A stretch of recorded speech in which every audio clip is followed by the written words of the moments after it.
Bonjour à tous, ici Jean-Philippe Lebleu du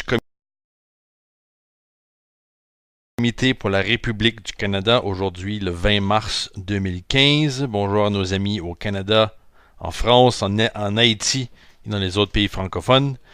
Donc aujourd'hui, on est en train de conclure une semaine très riche en rebondissements.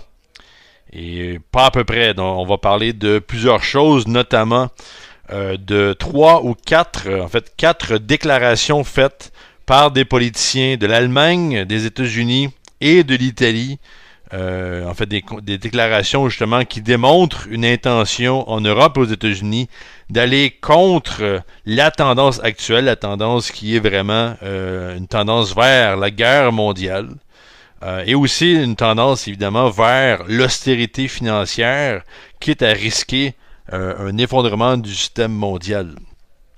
De plus, on va parler du scoop de la semaine, c'est-à-dire la volonté de la Grande-Bretagne, est suivie maintenant par la France, l'Italie et l'Allemagne, pour ne citer que eux. On pourrait aussi parler de la Nouvelle-Zélande et l'Australie. En fait, des nations qui veulent se joindre à la fameuse banque de développement pour les infrastructures et une banque qui est asiatique. Donc l'acronyme en anglais est le AIIB. Donc la Banque asiatique pour les investissements dans l'infrastructure, un fonds énorme de environ 100 milliards de dollars et un fonds qui pourrait augmenter puisque il semble que plusieurs nations en fait veulent se joindre à cette banque-là, qui signifie un énorme changement dans la politique mondiale, sachant que les nations du BRICS, donc le Brésil, la Russie, l'Inde, la Chine et l'Afrique du Sud, sont en train de mener une campagne où on veut renverser le système économique actuel. Ce qui veut dire que la AIIB n'est pas simplement une banque habituelle. C'est une banque qui vise un véritable développement, contrairement à la folie du Fonds monétaire international et la Banque mondiale, qui ont prouvé à plusieurs reprises leur incompétence à amener un véritable développement. On parle souvent des fameuses conditionnalités du FMI qui obligent les nations preneurs de prêts de transformer leurs politiques internes afin de remplir les demandes insensées du Fonds monétaire international. Et on va terminer la discussion avec une déclaration de M. Lyndon LaRouche, économiste américain qui est à la tête du LaRouche PAC aux États-Unis et qui est l'instigateur d'un mouvement international dont je fais partie avec le Comité pour la République du Canada. Et sa déclaration en fait sur le rôle actuel de l'Allemagne après les déclarations dont je vais parler, les déclarations de deux personnages allemands très importants. Le premier étant le ministre des Affaires étrangères de l'Allemagne, un dénommé Frank-Walter Steinmeier, qui lui avait déclaré dans une déclaration à une conférence au CSIS, donc en français le Centre pour les études stratégiques et internationales de Washington. Et dans cette déclaration, M. Steinmeier, évidemment, est resté diplomatique, mais a parlé de manière très directe du danger de la volonté du gouvernement Obama de faire parvenir des armes létales au régime de l'Ukraine et qu'en fait, la conséquence diplomatique de pareille action serait sans précédent. On sait récemment, on a parlé beaucoup à notre émission des accords de paix de Minsk II, donc des accords de paix entre la Russie, l'Ukraine, la France et l'Allemagne, visant à amener une stabilité dans la région de l'Ukraine. Évidemment, les États-Unis et la Grande-Bretagne ont montré leur intérêt plutôt à faire la guerre à la Russie, plutôt que d'appuyer un processus de paix et d'amener des armes au régime de Kiev, créerait ces conditions où le processus de paix disparaîtrait très rapidement. Et on connaît déjà l'intérêt du gouvernement ukrainien de briser ces accords-là. Le gouvernement ukrainien étant maintenant influencé, pas simplement un peu, mais influencé énormément par certaines factions américaines et britanniques, et aussi des factions néo-nazies appuyées par l'Occident depuis le fameux coup du Maïdan il y a de ça quelques années. Donc, pour revenir à la déclaration de M. Steinmeier, donc je vais vous lire un certain extrait ici, où il dit, M. Steinmeier dit, « Nous devons porter notre regard au-delà du conflit entre la Russie et l'Ukraine et penser à notre future relation avec Moscou. Ceci signifie que nous ne devons pas cesser nos contacts avec la Russie et utiliser les derniers canaux de communication pour prévoir une sortie de crise et pour l'avenir, préparer la voie pour une relation de coopération améliorée. » Donc évidemment, le discours dur contre Poutine n'est pas un discours avec lequel M. Steinmeier est d'accord. Et donc certaines factions en Allemagne aussi veulent changer cette position-là. Et aussi, M. Steinmeier a rejeté de manière assez explicite l'envoi d'armes à l'Ukraine, disant que cela conduirait à une escalade de la crise qui échapperait à tout contrôle. Donc il dit, je cite, « Je comprends que beaucoup d'entre vous, beaucoup d'experts, appellent à une solution plus rapide et par conséquent fondée sur l'action militaire.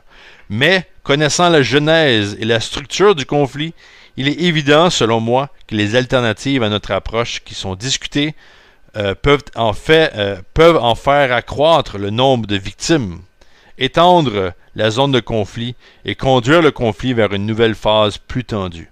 Peut-être jusqu'à un point de non-retour. Il n'y a aucune garantie pour que notre approche, l'approche de Normandie, nous conduise au succès. Mais je suis sûr qu'il n'y a aucune garantie de succès pour les autres approches qui sont discutées. J'ai bien peur que ce soit même le contraire qui se produise. » Et M. Steinmeier continue et conclut, « Pour nous en Europe, a-t-il ajouté, pour nous en Europe, la Russie restera toujours notre plus grand voisin. Personne n'ignore que la confiance vis-à-vis de la Russie est à son plus bas maintenant. Il faut toutefois retrouver une nouvelle base pour rétablir le contact, même si cela doit prendre des années ou des décennies. » Donc aussi, il faut souligner que M. Steinmeier a rencontré son homologue John Kerry et la conseillère d'Obama sur la sécurité nationale Susan Rice. Et on peut souvent se douter que le discours tenu par Steinmeier était le même, voire un discours encore plus explicite durant ces discussions privées.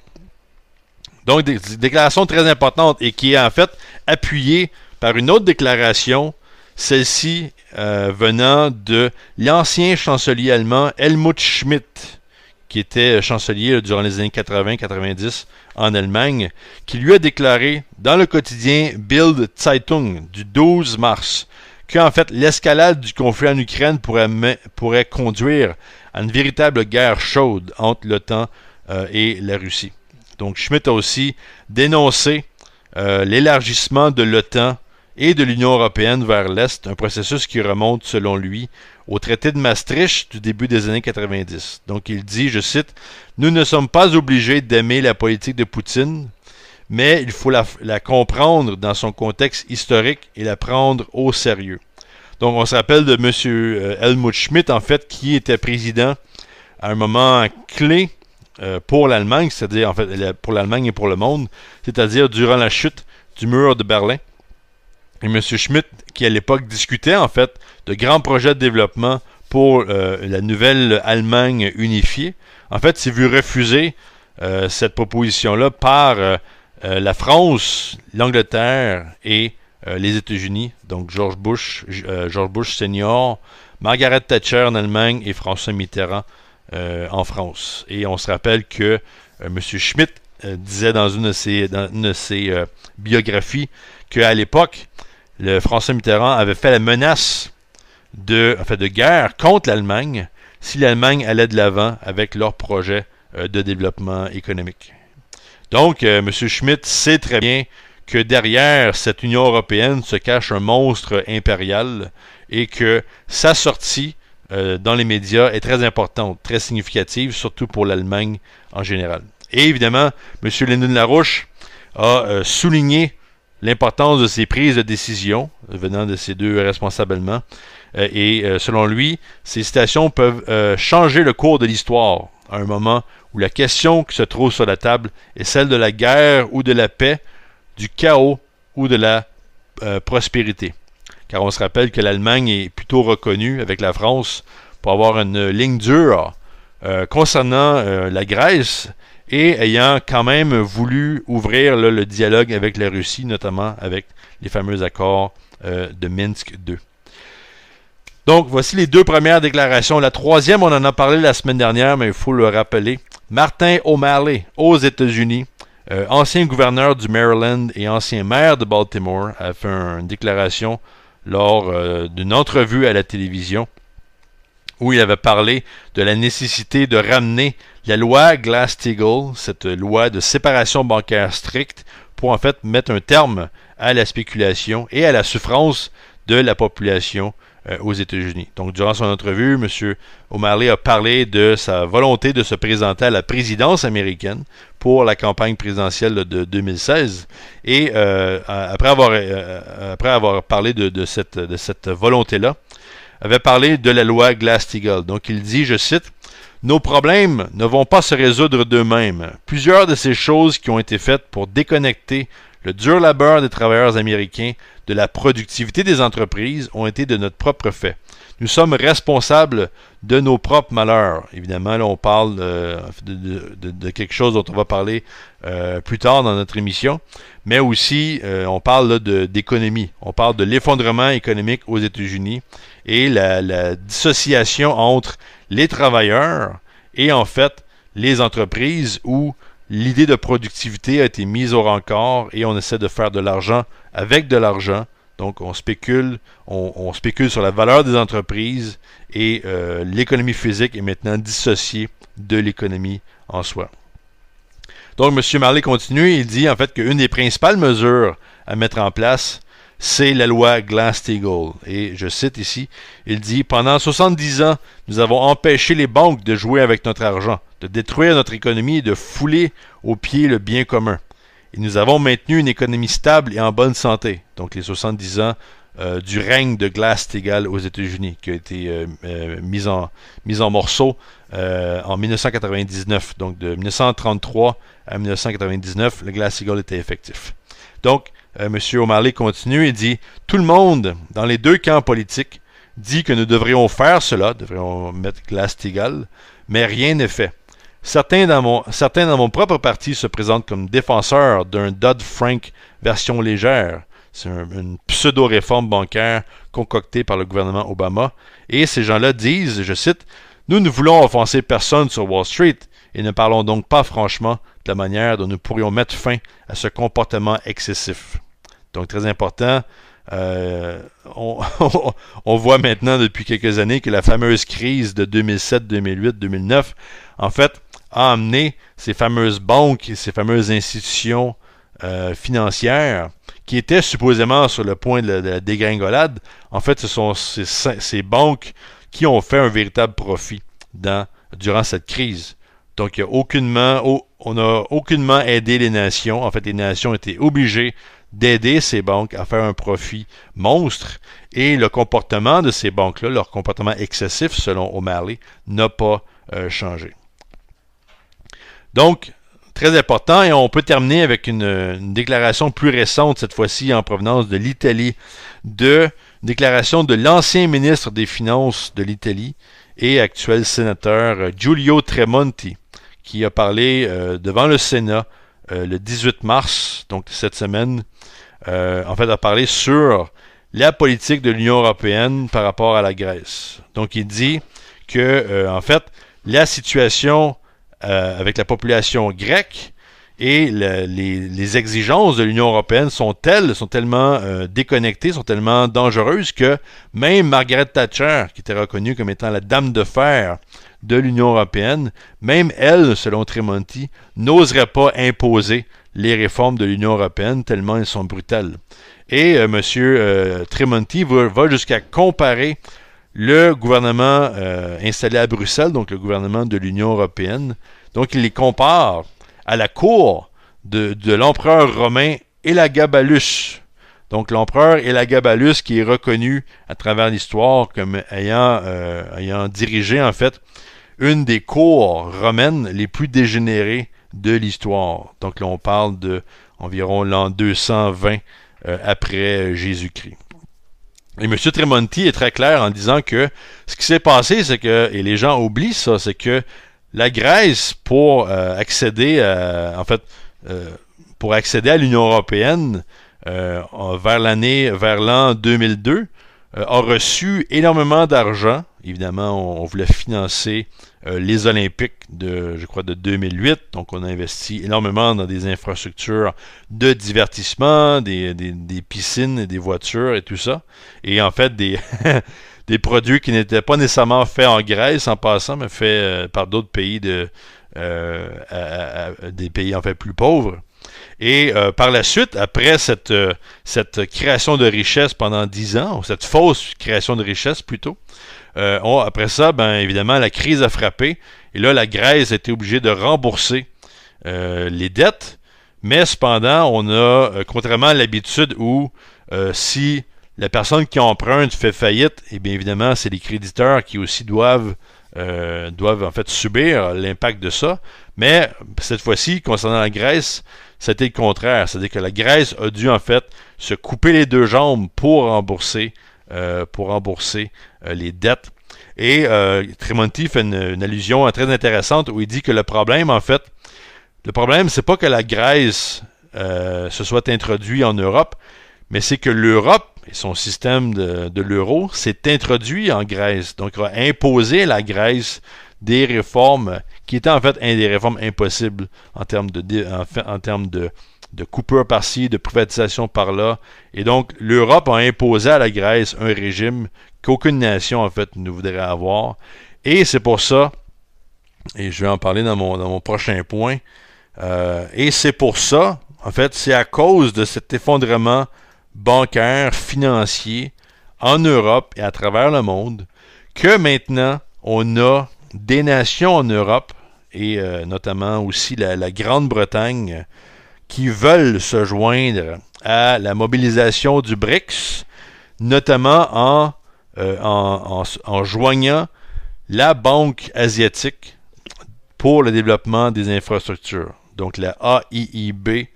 Donc la Grande-Bretagne qui a annoncé récemment sa volonté en fait de joindre et a pris un peu tout le monde par surprise parce que la banque a essayé en fait de s'adjuger ce qu'on appelle l'avantage du précurseur, donc en espérant joindre le premier et avoir un peu plus, justement, recevoir un peu plus de cette banque en joignant le premier, évidemment dans les nations de l'Europe.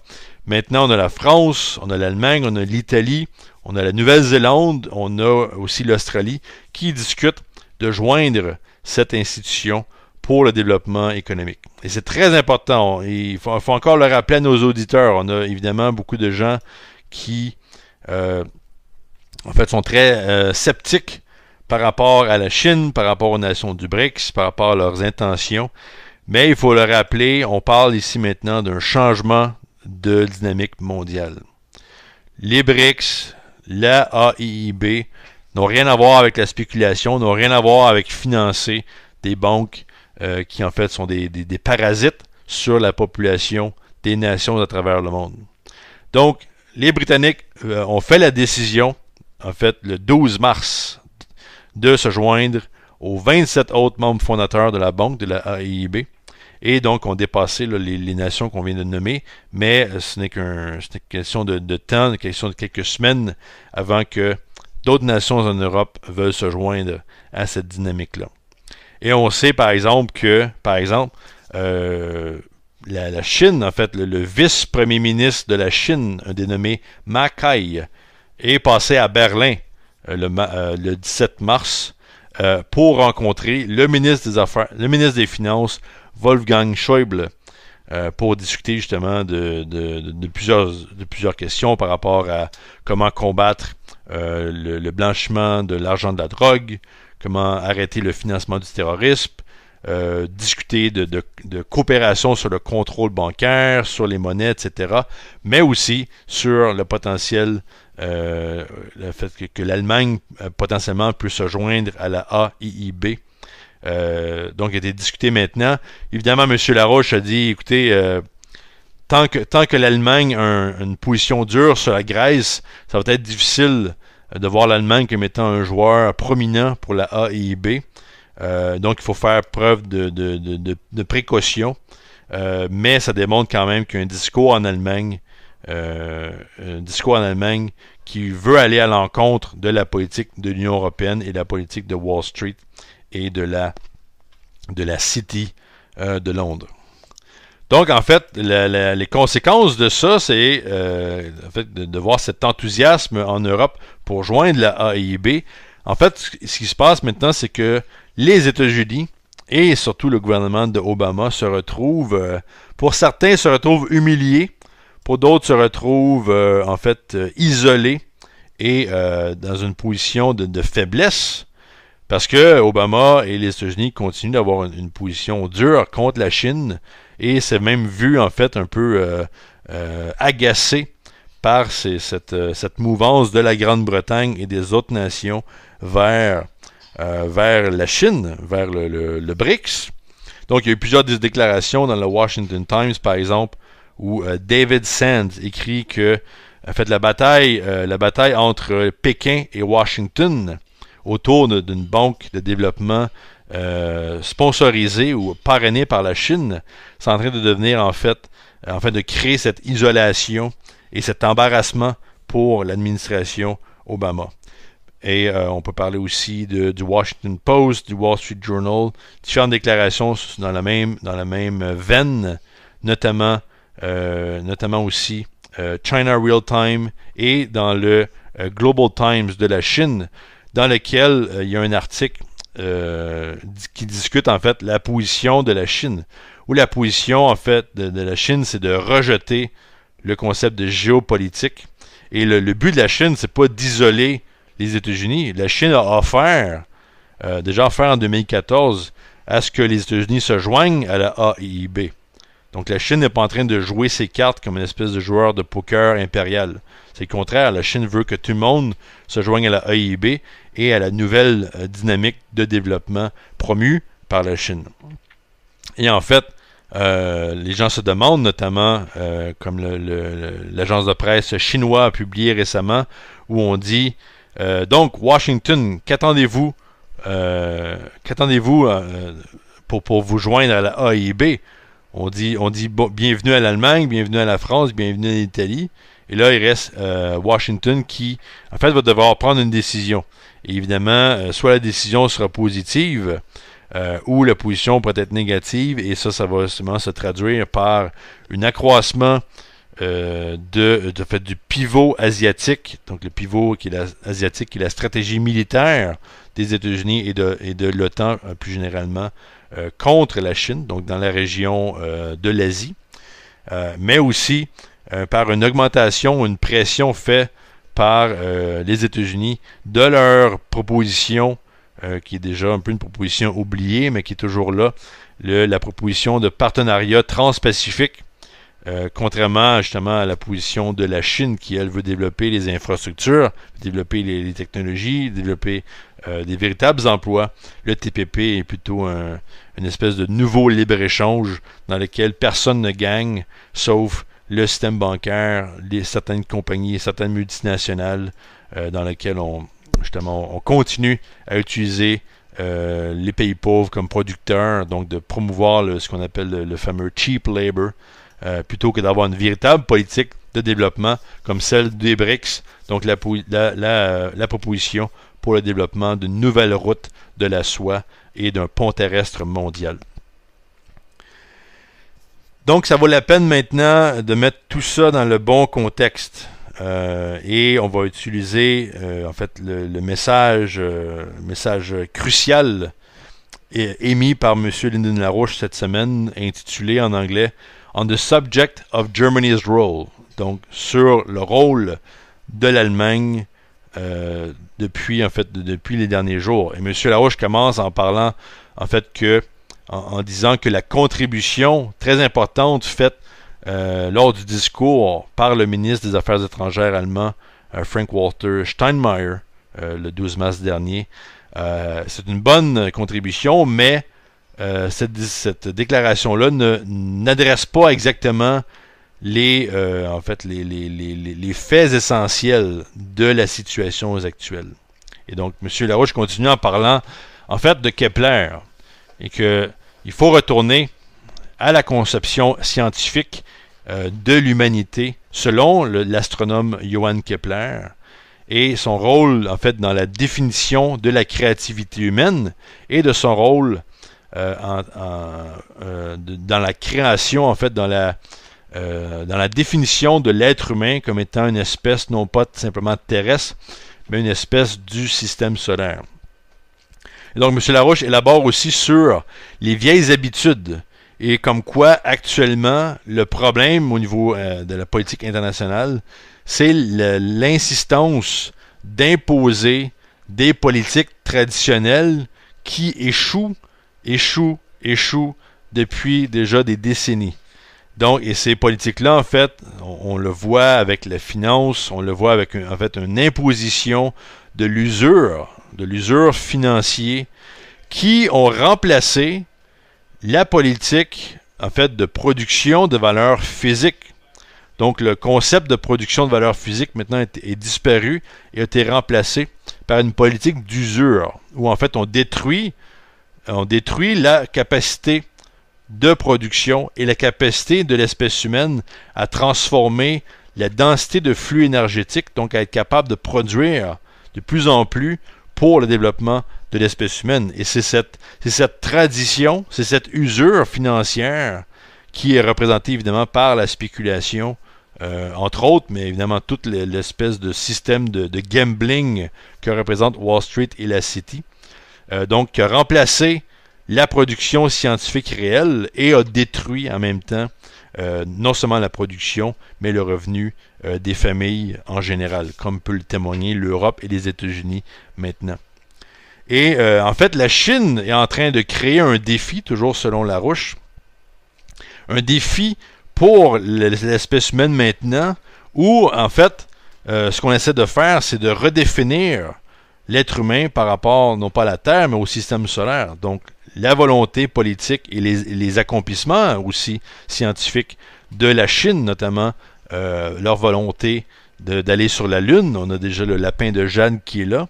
Et la volonté de développer la fusion nucléaire en utilisant l'hélium-3 qui se trouve sur la Lune. Donc, cette politique-là force en fait l'imaginaire de la population à transformer leur conception de l'espèce humaine et leur conception du futur. Et M. Larouche explique en fait que l'individu humain, étant mortel, en fait, partage une mission qui se définit par rapport à notre conception du futur. Et de la même manière que Jeanne d'Arc, par exemple, dans sa mission pour sauver la nation de France, et les successeurs de Jeanne d'Arc, comme Nicolas de Cuse et Johann Kepler, en fait, a été de dessiner, de façonner la destinée de l'espèce humaine par rapport à la volonté de créer un futur, de créer un avenir. Donc, en fait, l'importance de l'espèce humaine, selon Larouche, ne se situe pas dans la chair humaine, étant des êtres de chair, donc des êtres mortels, mais notre destinée, en fait, se trouve dans la nécessité d'avoir une existence future commune. Donc, l'essence de la matière, l'essence du sujet de l'espèce humaine, ne se représente pas dans les accomplissements de l'individu, mais au contraire dans ce que M. Larouche appelle la beauté de ce pourquoi l'individu s'est battu. Donc en fait, la mission future de toute personne qui a à cœur la cause de l'humanité se trouve en fait dans le futur de l'espèce humaine. Donc il s'agit en fait de construire un avenir pour tous et chacun. Et même si certaines fois, en fait, comme l'espèce humaine le démontre, on a plusieurs échecs, on a plusieurs périodes de l'histoire humaine qui sont très sombres, sont très déprimantes, mais l'essentiel, c'est de se concentrer sur justement cette bataille pour assurer un avenir pour l'espèce humaine dans son entièreté. Et quand on parle de créer un futur, en fait, on parle, toujours selon M. Larouche, en fait, on parle d'une option visant à réaliser les nécessités qui semblent impossibles et qui en fait transforment les rêves de l'espèce humaine en des accomplissements incroyables. Donc, dans le but de réaliser un avenir pour toute l'espèce humaine, il faut réaliser ce que M. Larouche appelle le sensiblement impossible. Donc, les actes qui semblent impossibles, mais qui sont toujours à la portée de l'espèce humaine. Et quand on parle, par exemple, d'arrêter une guerre mondiale, on parle justement un peu de ces espèces de... En fait, pour beaucoup de gens, la guerre nucléaire est inévitable, ce qui est évidemment une conception ridicule, mais qui est un danger, qui est toujours un danger probable pour nous tous. Mais d'arrêter cette guerre-là est vraiment serait un de ces accomplissements qui redonne à l'espèce humaine une meilleure conception d'elle-même et une conception aussi d'un futur possible. Et je crois que les dernières déclarations, les dernières actions faites par l'Europe, notamment de se joindre à la Banque asiatique pour les investissements dans les infrastructures, la AIIB, démontrent en fait cette porte de sortie que plusieurs nations maintenant tentent de prendre et de se diriger vers un avenir possible, plutôt que de simplement agir en tant que spectateur. Parce qu'on ne veut pas, il ne faut pas que l'espèce humaine se considère comme un simple spéculateur sur les événements qui se produisent. C'est vraiment comme ça qu'une des tragédies se produisent. Est-ce qu'on va simplement se dire concernant la guerre nucléaire, viendra-t-elle, s'en ira-t-elle? Beaucoup de gens parlent des faits sans parler d'idées. Et c'est ça qui rend les gens, en fait, politiquement impotents. Donc, il est temps maintenant de prendre en main le défi que lance Lyndon LaRouche pour construire un avenir pour l'espèce humaine, plutôt que de rester spectateur. Puisqu'il est dans l'intérêt de tous d'éviter une guerre mondiale nucléaire, il vaut mieux agir maintenant pour créer cet avenir, plutôt que de tergiverser sur ce qui arrivera dans l'avenir prochain. Donc sur ce, je m'appelle Jean-Philippe Lebleu pour le Comité pour la République du Canada, le 20 mars 2015. Donc je vous dis à tous, à bientôt.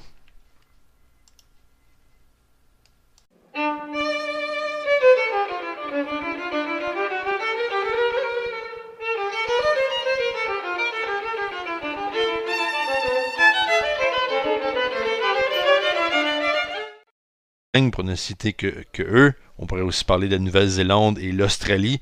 En fait, des nations qui veulent se joindre à la fameuse banque de développement pour les infrastructures et en fait une banque qui est asiatique. Donc l'acronyme en anglais est le AIIB. Donc la banque asiatique pour les investissements dans l'infrastructure. Un fonds énorme de environ 100 milliards de dollars et un fonds qui pourrait augmenter puisque il semble que les gens, plusieurs nations en fait veulent se joindre à cette banque-là, qui signifie en fait un énorme changement dans la politique mondiale, sachant que les nations du BRICS, donc le Brésil, la Russie, l'Inde, la Chine et l'Afrique du Sud, sont en train de mener une campagne où on veut renverser le système économique actuel. Ce qui veut dire que la AIIB n'est pas simplement une banque habituelle. C'est une banque qui vise un véritable développement, contrairement à la folie du Fonds monétaire international et la Banque mondiale, qui ont prouvé à plusieurs reprises leur incompétence en fait à amener un véritable développement. On parle souvent des fameuses conditionnalités du FMI. Parler de manière très directe du danger de la volonté du gouvernement Obama de faire parvenir des armes létales au régime de l'Ukraine et qu'en fait la conséquence diplomatique de pareille action serait sans précédent. On sait récemment, on a parlé beaucoup à notre émission des accords de paix de Minsk II, donc des accords de paix entre la Russie, l'Ukraine, la France et l'Allemagne, visant à amener une stabilité dans la région de l'Ukraine. Évidemment, les États-Unis et la Grande-Bretagne ont montré leur intérêt plutôt à faire la guerre à la Russie, plutôt que d'appuyer un processus de paix et d'amener des armes au régime de Kiev, en fait, créerait ces conditions où le processus de paix disparaîtrait très rapidement et on connaît déjà l'intérêt du gouvernement ukrainien de briser ces accords-là. Le gouvernement ukrainien étant maintenant influencé, pas simplement un peu, mais influencé énormément par certaines factions américaines et britanniques, et aussi des factions néo-nazies appuyées par l'Occident depuis le fameux coup du Maïdan, il y a de ça quelques années. Donc, pour revenir à la déclaration de M. Steinmeier, donc je vais vous lire un certain extrait ici, où il dit, M. Steinmeier dit: « Nous devons porter notre regard au-delà du conflit entre la Russie et l'Ukraine et penser à notre future relation avec Moscou. Ceci signifie que nous ne devons pas cesser nos contacts avec la Russie et utiliser les derniers canaux de communication pour prévoir une sortie de crise et pour l'avenir, préparer la voie pour une relation de coopération améliorée. » Donc évidemment, le discours dur contre Poutine n'est pas un discours avec lequel M. Steinmeier est d'accord. Et donc certaines factions en Allemagne aussi veulent changer cette position-là. Et aussi, M. Steinmeier a rejeté de manière assez explicite l'envoi d'armes à l'Ukraine, disant que cela conduirait à une escalade de la crise qui échapperait à tout contrôle. Donc il dit, je cite, « Je comprends que beaucoup d'entre vous, beaucoup d'experts, appellent à une solution plus rapide et par conséquent fondée sur l'action militaire qui oblige les nations preneurs de prêts, en fait, de transformer leurs politiques internes afin de remplir les demandes insensées du Fonds monétaire international. » Et on va terminer la discussion avec une déclaration de M. Lyndon LaRouche, économiste américain, qui est à la tête du LaRouche PAC aux États-Unis et qui est fait l'instigateur d'un mouvement international dont je fais partie avec le Comité pour la République du Canada.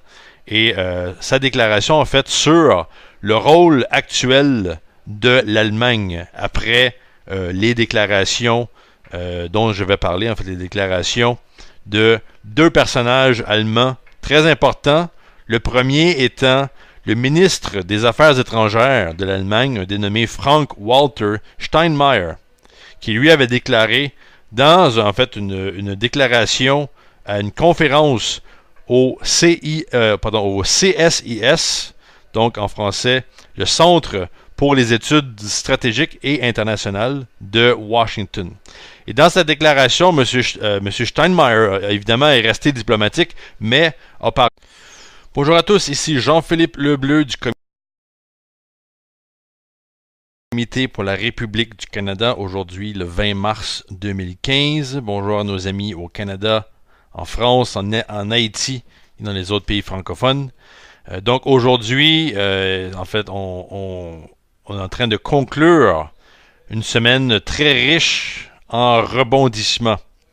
Et pas à peu près. Donc, on va parler de plusieurs choses, notamment de quatre déclarations faites par des politiciens de l'Allemagne, des États-Unis et de l'Italie.